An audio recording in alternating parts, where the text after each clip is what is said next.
What's going on, everybody? Today we're going to be making pecan or pecan pie, however you want to pronounce it. Starting off with some fresh pie dough. What you're going to want to do is take some flour, all-purpose, some confection sugar, and you're going to drop in little cubes of cold butter. Not room temperature, it's got to be cold.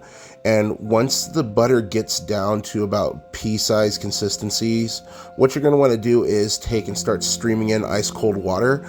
Now, once you stream in the ice cold water, it's going to start to come together, and you don't want to leave it in the food processor too long, because what will happen is it'll start developing a lot of gluten and the dough will be really tough and chewy.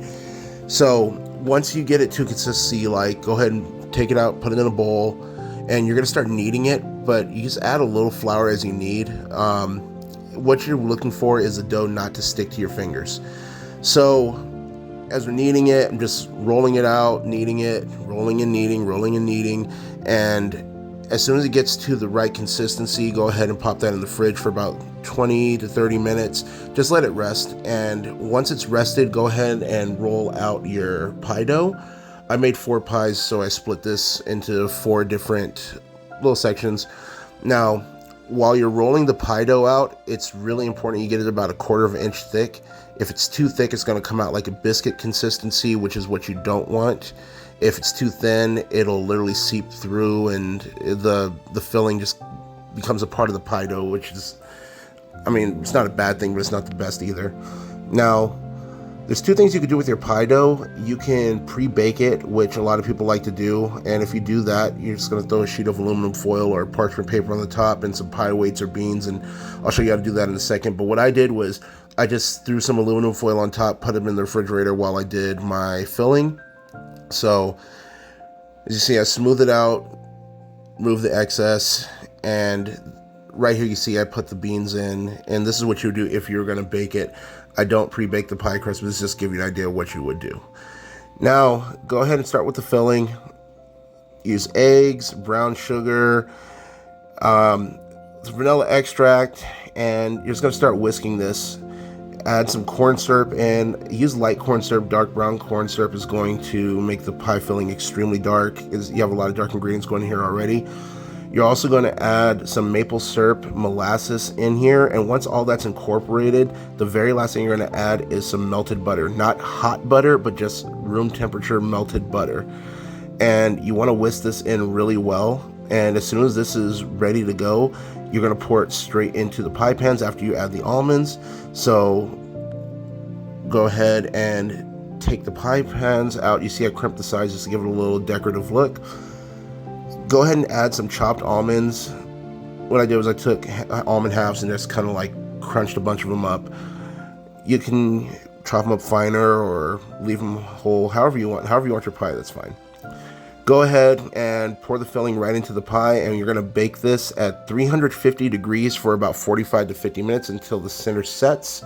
Once the center sets, go ahead and take them out, put them in the refrigerator overnight, let them cool completely, and you'll be rewarded with a great pie that looks just like this.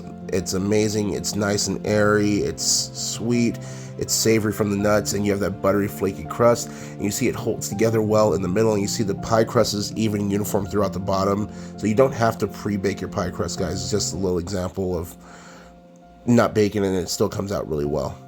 Now, here's another thing you could do if you want to save your pies. You want to pre-bake these and say you're having them for Thanksgiving dinner, which is actually tomorrow, but go ahead and vacuum seal them. If you guys have a vacuum sealer, these things will hold in the freezer for a couple of weeks, about a month or so.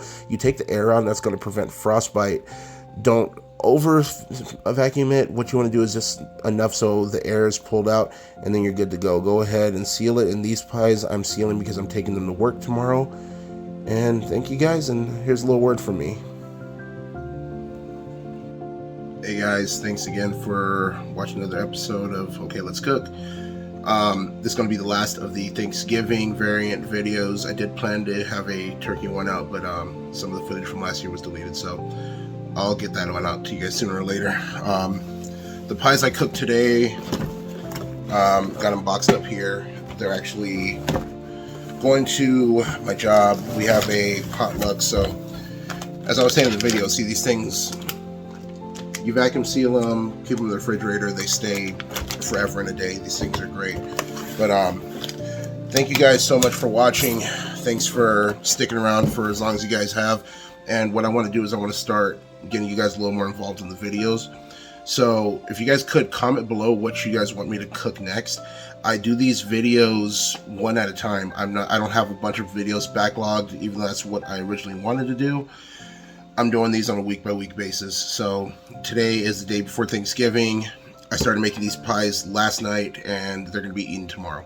So what I want to do is I want to start getting some of your guys' insight of what you guys want to see cooked. So go ahead, drop a comment down here.